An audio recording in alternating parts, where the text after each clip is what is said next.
ನೋಡಿ, ಇದು skill development ಅಂತೇಳಿ ಗೌರ್ಮೆಂಟ್ ಆಫ್ ಇಂಡಿಯಾದವರು ತಂದರು. ಅದಕ್ಕೆ ಯಾವುದೇ ಅಕೌಂಟಬಿಲಿಟಿನ ಇಟ್ಟಿಲ್ಲ. ಅಕೌಂಟಬಿಲಿಟಿ ಇಡದೆ ಅವ್ರಿಗೆ ಬೇಕಾದಂಥ ಸಂಸ್ಥೆಗಳನ್ನು ಅವರೇ ಐಡೆಂಟಿಫೈ ಮಾಡಿ, ಕೇಂದ್ರ ಸರ್ಕಾರದವರೇ ಐಡೆಂಟಿಫೈ ಮಾಡಿ ಕೆಲವರಿಗೆ ಕೊಟ್ಟು ಅವ್ರ ಮುಖಾಂತರ ನಾವು ಟ್ರೈನಿಂಗ್ ಕೊಡ್ತಾ ಇದ್ದೀವಿ, ಅವ್ರಿಗೆ ಎಂಪ್ಲಾಯ್ಮೆಂಟ್ ಗ್ಯಾರಂಟಿ ಕೊಡ್ತೀವಿ ಅಂತೇಳಿ ಅದು ಮೂಲ ಅಗ್ರಿಮೆಂಟ್. ಆದರೆ ಎಂಪ್ಲಾಯ್ಮೆಂಟ್ ಆದವರು ಇಲ್ಲ, ಹಣ ಮಾತ್ರ ಖಾಲಿ ಆಗಿದೆ. ಸೊ ಈ ಹಣ ಎಲ್ಲೋಗಿದೆ ಅನ್ನೋದನ್ನ ಬಹುಶಃ ಹುಡುಕ್ಬೇಕು. ಇದು ಕರ್ನಾಟಕದಲ್ಲಿ ಮಾತ್ರ ಅಲ್ಲ, ಇಡೀ ದೇಶದಲ್ಲಿ ಈ ರೀತಿಯ ಪರಿಸ್ಥಿತಿ ಇದೆ.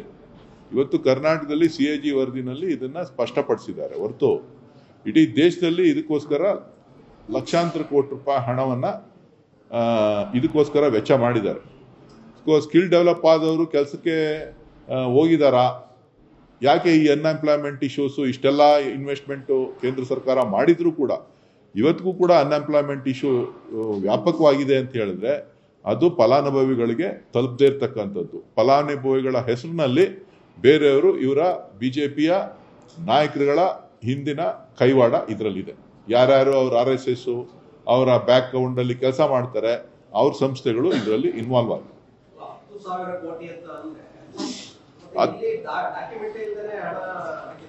ಈಗ ಕೇಂದ್ರ ಸರ್ಕಾರ ಎಲ್ಲದಕ್ಕೂ ಲೆಕ್ಕ ಹೇಳ್ತದಲ್ಲ, ಅದಕ್ಕೆ ಯಾರನ್ನು ಕೇಳೋಂಗಿಲ್ಲ. ಕೇಂದ್ರ ಸರ್ಕಾರದವ್ರು ಏನ್ ಮಾಡಿದ್ರು ಯಾರು ಕೇಳೋಂಗೂ ಇಲ್ಲ, ಹೇಳೋಂಗೂ ಇಲ್ಲ. ಆ ರೀತಿಯ ಪರಿಸ್ಥಿತಿ ಇದೆ. ಇದು ಕರ್ನಾಟಕದಲ್ಲಿ ಮಾತ್ರ ಅಲ್ಲ, ಇಡೀ ದೇಶವ್ಯಾಪ್ತಿ ಈ ತರದ ಸಮಸ್ಯೆ ಇದೆ. ಅವರವ್ರ ರಾಜ್ಯಗಳಲ್ಲಿ BJP ಸರ್ಕಾರ ಆಡಳಿತ ಇರೋದ್ರಿಂದ ಇದನ್ನ ಮುಚ್ಚಾಕೊಂಡಿದ್ದಾರೆ. ಇದು ನಮ್ಮ CAG ವರದಿನಲ್ಲಿ ಬಹಿರಂಗ ಆಗಿದೆ. ಅಲ್ಲ, ಖಂಡಿತ ತನಿಖೆ ಆಗ್ಬೇಕು. ಇದಕ್ಕೆ ಕೇಂದ್ರ ಸರ್ಕಾರ ಉತ್ತರ ಕೊಡಬೇಕಾಗ್ತದೆ. ಇದು ವ್ಯಾಪಕವಾಗಿ ಎಲ್ಲಿ ಏನು ಯಾರ್ಯಾರ ಹಿನ್ನೆಲೆ ಇದೆ, ಕೈವಾಡ ಇದೆ ಅಂತಕ್ಕಂಥದ್ದನ್ನ ಬಯಲು ಮಾಡಬೇಕು.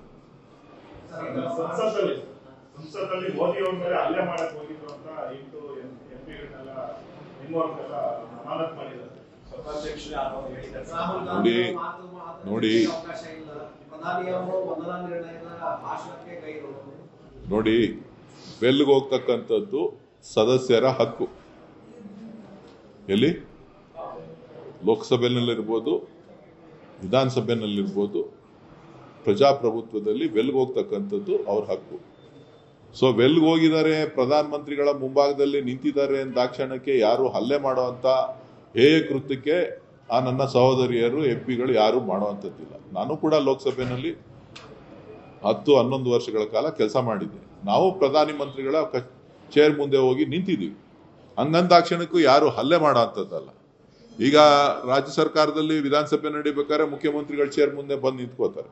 ಆಗ ಸಭಾಧ್ಯಕ್ಷರು ಹೇಳ್ತಾರೆ, ಪ್ರಧಾನ ಮಂತ್ರಿಗಳಿದ್ದಾರೆ, ಮುಖ್ಯಮಂತ್ರಿಗಳಿದ್ದಾರೆ, ಈಚೆ ಬನ್ನಿ, ಈ ಕಡೆಗೆ ಬನ್ನಿ, ನೀವು ಪ್ರೊಟೆಸ್ಟ್ ಮಾಡಿ ಈ ಸೈಡಿಗೆ ಬನ್ನಿ, ನಿಮ್ಮ ಕಡೆ ಬನ್ನಿ ಅಂತ ಹೇಳ್ತಾರೆ. ಅದನ್ನ ಗುರಿಯಾಗಿಟ್ಕೊಂಡು ಇವತ್ತು ಇವ್ರು ಮಾಡಿರ್ತಕ್ಕಂಥ ಏನು ಬಜೆಟ್ ಅಲ್ಲಿ ಏನು ಉರುಳಿಲ್ದೇ ಇರೋದ್ರಿಂದ ಏನ್ ಮಾಡ್ತಾ ಇದ್ದಾರೆ, ಜನರ ದಿಕ್ಕನ್ನ ಬೇರೆ ಕಡೆ ಸೆಳಿಬೇಕು. ಪ್ರಧಾನಮಂತ್ರಿಗಳ ಮೇಲೆ ಮಹಿಳೆಯರು ಹಲ್ಲೆ ಮಾಡಕ್ ಹೋಗಿದ್ರು, ಆ ಪರಿಸ್ಥಿತಿ ಇದೆಯಾ, ಅದನ್ನ ಮಾಡಿದಾರಾ ಇಲ್ವಾ ಅನ್ನೋದನ್ನ ಯೋಚನೆ ಮಾಡ್ಬೇಕಾಗತ್ತೆ. ಬಹುಶಃ ಸ್ಪೀಕರ್ ಅವರು ನ್ಯಾಯಸಮ್ಮತವಾದಂತ ತೀರ್ಮಾನವನ್ನ, ನಿಷ್ಪಕ್ಷವಾದಂತ ತೀರ್ಮಾನವನ್ನ ಕೊಡ್ಬೇಕು.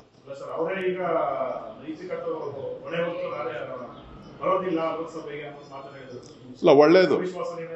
ಅವಿಶ್ವಾಸ ನಿರ್ಣಯ ಅಲ್ಲ, ಅವಿಶ್ವಾಸ ನಿರ್ಣಯದಲ್ಲಿ ಏನೂ ಆಗೋದಿಲ್ಲ. ನೈತಿಕತೆಯ ಪ್ರಶ್ನೆ ಇದು. ಅವಿಶ್ವಾಸದಲ್ಲಿ ಅವ್ರಿಗೆ ಬೆಂಬಲ ಇದೆ, ಅವಿಶ್ವಾಸ ಸೋಲ್ತದೆ, ನಿರ್ಣಯ ಸೋಲ್ತದೆ, ಅದ್ರ ಬಗ್ಗೆ ಏನಿಲ್ಲ. ನಮ್ಮಲ್ಲಿ ಸಂಖ್ಯೆ ಕಡಿಮೆ ಇದೆ, ಅವರಲ್ಲಿ ಸ್ವಲ್ಪ ಆಡಳಿತ ಪಕ್ಷದಲ್ಲಿ ಜಾಸ್ತಿ ಇದೆ, ವಿಶ್ವಾಸದಲ್ಲಿ ಗೆಲ್ತಾರೆ. ಹಂಗಂದಾಕ್ಷಣಕ್ಕೆ ಅವ್ರು ಮಾಡಿರ್ತಕ್ಕಂಥ ಆರೋಪ ವಸ್ತುಸ್ಥಿತಿನ ಅಲ್ವಾ ಅಂತಕ್ಕಂಥದ್ದು. ವಸ್ತುಸ್ಥಿತಿ ಅಲ್ಲ ಅಂತ ಅಂದಮೇಲೆ ಅವರು ನೈತಿಕತೆಯನ್ನ ಇಲ್ಲ, ಸದನದ ಕ್ಷಮೆಯನ್ನ ಕೋರ್ಬೇಕಾಗ್ತದೆ. ಬೇರೆಯವರಿಗೆ ಅವ್ರ ಹೆಂಗೆ ಕ್ಷಮೆ ಕೊಡಿ ಅಂತೇಳಿ ಆದೇಶವನ್ನ ಮಾಡ್ತಾರೋ ಅವರು ಕೂಡ ಇವತ್ತು ಈ ಲೋಕಸಭೆ ಅಪಮಾನ ಆಗಿದೆ ಅಂತಕ್ಕಂಥದ್ದನ್ನ ಅವರು ಕೂಡ ಅರ್ಥ ಮಾಡಿಕೊಂಡು ಲೋಕಸಭೆಯ ಘನತೆ ಗೌರವವನ್ನ ಎತ್ತಿಡಬೇಕಾಗ್ತಕ್ಕಂಥದ್ದು ಕೂಡ ಸ್ಪೀಕರ್ ಅವರ ಕರ್ತವ್ಯ.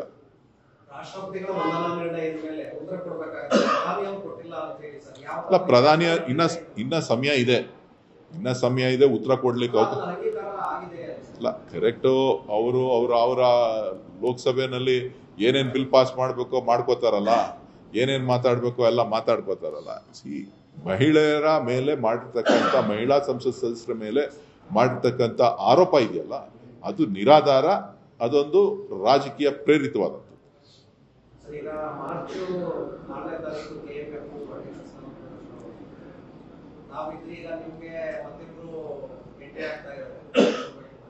ನಮ್ಮ ಪಕ್ಷದವರೇ ಸರ್, ಅವರು ಶಾಸಕರು ಅವರು ಆಕಾಂಕ್ಷಿ ಇದ್ದಾರೆ. ನಾನು ಆಕಾಂಕ್ಷಿ ಅಂತ ಹೇಳಲೇ ಇಲ್ವಲ್ಲ ನಿಮ್ಗೆ, ನಾನು ಆಕಾಂಕ್ಷಿ ಅಂತ ಹೇಳಲಿಲ್ಲ, ನೀವು ಹೇಳ್ತಾ ಇದ್ದೀರಿ. ನಾನು ಆಕಾಂಕ್ಷಿ ಅಲ್ಲ. ಪಕ್ಷ ಏನ್ ತೀರ್ಮಾನ ಮಾಡ್ತದೆ, ಸರ್ಕಾರ ಏನ್ ತೀರ್ಮಾನ ಮಾಡ್ತದೆ ಅದರಂತೆ ಆಗುತ್ತೆ.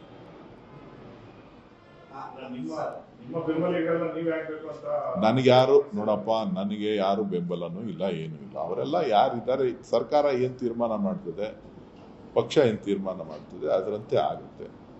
ಇದರಲ್ಲಿ ಲಾಬಿ ಮಾಡೋ ಅಂಥದ್ದು, ಇದರಲ್ಲೇನೋ ಗಿಟ್ಟಿಸ್ಕೊಳ್ಳೋ ಅಂಥದ್ದು, ಹೆಬ್ಬಳಿಕೆ ತಗೊಳ್ತಕ್ಕಂಥದ್ದು ಏನೂ ಇಲ್ಲ. ಇದೊಂದು ರಾಜ್ಯದ ರೈತರ ಜವಾಬ್ದಾರಿಯುತವಾದಂಥ ಸಂಸ್ಥೆ.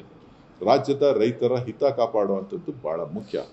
ಅದನ್ನು ಗಮನದಲ್ಲಿಟ್ಕೊಂಡು ಸರ್ಕಾರ ಮತ್ತು ಪಕ್ಷ ಏನು ತೀರ್ಮಾನ ತಗೋತದೆ ಅದಕ್ಕೆ ಎಲ್ಲರೂ ಕೂಡ ಬದ್ಧರಾಗಿರ್ತೇವೆ. ನಾನು ಅದ್ರ ಬಗ್ಗೆ ನನಗೆ ಈಗ ಆಲ್ರೆಡಿ ಜವಾಬ್ದಾರಿಗಳಿದೆ. ನಾನು ರೆಸ್ಟ್ ಬೇಕು ಅಂತ ಹೇಳ್ದವನು. ನನಗೆ ಆಸೆನೂ ಇಲ್ಲ, ಆಕಾಂಕ್ಷೆನೂ ಇಲ್ಲ. ಇರೋ ಜವಾಬ್ದಾರಿ ನಿಭಾಯಿಸೋದೇ ಕಷ್ಟ. ಯಾವುದೇ ಹುದ್ದೆಗಳಿದೆಯಲ್ಲ, ಒಬ್ಬೊಬ್ರಿಗೆ ಒಂದೊಂದು ಥರ ಅಧಿಕಾರ ಬೇಕು.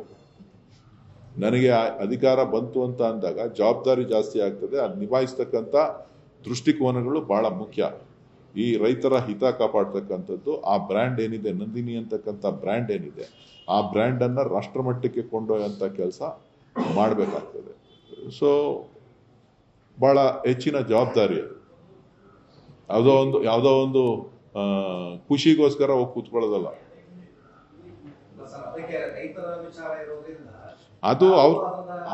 ಅದು ಸರ್ಕಾರ ತೀರ್ಮಾನ ಏನೇನು ಮಾಡಬೇಕೋ ಮಾಡ್ಕೋತಾರೆ. ಅವ್ರೇನು ತೀರ್ಮಾನ ಮಾಡ್ಕೋತಾರೆ. ನಾನು ಯಾರಿಗೂ ಕೇಳೋದು ಇಲ್ಲ, ಲಾಬಿ ಮಾಡೋ ಪ್ರಶ್ನೆನೂ ಇಲ್ಲ. ಅದ್ರ ಅವಶ್ಯಕತೆನೂ ಇಲ್ಲ. ನಾನೊಬ್ಬ MP ಆಗಿ ಕೆಲಸ ಮಾಡಿದ್ದೇನೆ. ನನಗೆ ಜವಾಬ್ದಾರಿ ಇದೆ. ನನಗೆ ಎಲ್ಲದರಲ್ಲೂ ಇತಿಮಿತಿ ಇದೆ. ನಾನು ಯಾವುದನ್ನು ಆಸೆ ಪಟ್ಟು ಕೇಳೋನಲ್ಲ, ಅದ್ರ ಹಿಂದೆ ಹೋಗೋನು ಅಲ್ಲ. ದೆಹಲಿನಲ್ಲಿ ಡೈರಿಗೆ ಸಂಬಂಧಪಟ್ಟಂತೆ ಎಕ್ಸಿಬಿಷನ್ ಇದೆ. ನಮ್ಮೆಲ್ಲ ಆಡಳಿತ ಮಂಡಳಿ ಹೋಗ್ತಾ ಇದ್ದೀವಿ, ಅಧಿಕಾರಿಗಳ ತಂಡ ಕರ್ಕೊಂಡು ಹೋಗ್ತಾ ಇದ್ದೀವಿ. ಒಂದು 20 ಜನ ಹೋಗ್ತಾ ಇದ್ದೀವಿ. ಸೊ ಒಂದಷ್ಟು ಪ್ರಗತಿ ಮಾಡಲಿಕ್ಕೆ, ಫ್ಯೂಚರ್ ಡೆವಲಪ್ಮೆಂಟ್ ಪ್ಲಾನ್ ಬಗ್ಗೆ ನೋಡ್ಲಿಕ್ಕೋಸ್ಕರ ಇನ್ವಿಟೇಷನ್ಸ್ ಇದೆ. ನಾನು ಬೇರೆ ಬೇರೆ ಕಡೆ ಎಲ್ಲ ಹೋಗಿದ್ದೆ. ಇಲ್ಲೂ ಸ್ವಲ್ಪ ಎಲ್ಲ ನಮ್ಮ ಪ್ರೋಗ್ರೆಸ್ ಏನೇನಿದೆ ಅದನ್ನು ಮಾಡಕ್ಕೆ ಹೋಗ್ತಾರೆ. ರಾಜಕಾರಣ ಏನಿಲ್ಲ, ಎಲ್ಲ ಕರ್ನಾಟಕದಲ್ಲೇ ಇದೆ, ನಿಮ್ಮ ಹತ್ರನೇ ಇದೆ, ಮೀಡಿಯಾದವ್ರ ಹತ್ರನೇ ರಾಜಕಾರಣ ಇಲ್ಲ. ಅವರು ಡೆಲ್ಲಿಗೆ ಹೋಗುವಾಗಲೂ ನಿಮಗೆ ಹೇಳ್ಬಿಟ್ಟು ಹೋಗಿದ್ದಾರೆ ಸ್ಪಷ್ಟವಾಗಿ. ಚುನಾವಣೆಗೆ ವಿಚಾರವಾಗಿ ಕರೆದಿದ್ದಾರೆ, ಅದ್ರ ಬಗ್ಗೆ ಚರ್ಚೆ ಇದೆ. DK ಶಿವಕುಮಾರ್ ದೆಹಲಿಗೆ ಉಪಮುಖ್ಯಮಂತ್ರಿ ಆದಾಗ ಹೋಗ್ತಾ ಇಲ್ಲ. ಅವರು ನಿರಂತರವಾಗಿ 40 ವರ್ಷಗಳಿಂದನೂ ಕೂಡ ಪ್ರತಿ ಸಂದರ್ಭದಲ್ಲೂ ಕೂಡ ದೆಹಲಿಗೆ ತಿಂಗಳಿಗೊಂದ್ಸಾರಿ, ತಿಂಗಳಿಗೆ 2 ಸಾರಿ ಹೋಗೋದು ಸಹಜ. ಈಗ ಅವ್ರ ಪಕ್ಷದ ಅಧ್ಯಕ್ಷರು ಕೂಡ, ಉಪಮುಖ್ಯಮಂತ್ರಿಗಳು ಕೂಡ, ಸರ್ಕಾರದ ಕೆಲಸನೂ ಕೂಡ ಇರ್ತದೆ. ಅವ್ರೇನಾದ್ರು ಡೆಲ್ಲಿಲಿ ಇತ್ತು ಅಂತ ಅಂದರೆ ಕೆಲವು ನಾಯಕರುಗಳ ರಾಜಕೀಯವಾಗಿ ಅಲ್ಲದೇ ಇದ್ರೂ ಕೂಡ ಒಂದಷ್ಟು ಕೌಶಲಾಪರ ವಿಚಾರ ಚರ್ಚೆ ಮಾಡಲಿಕ್ಕೂ ಕೂಡ ಅವರು ಭೇಟಿ ಮಾಡ್ತಾರೆ ಅವಕಾಶ ಸಿಕ್ಕಿದ್ರೆ. ಇಲ್ಲ ಅಂತ ಅಂದರೆ ಕೆಲವು ಮಂತ್ರಿಗಳನ್ನು ರಾಜ್ಯದ ಇಲಾಖೆಯ ಅಭಿವೃದ್ಧಿ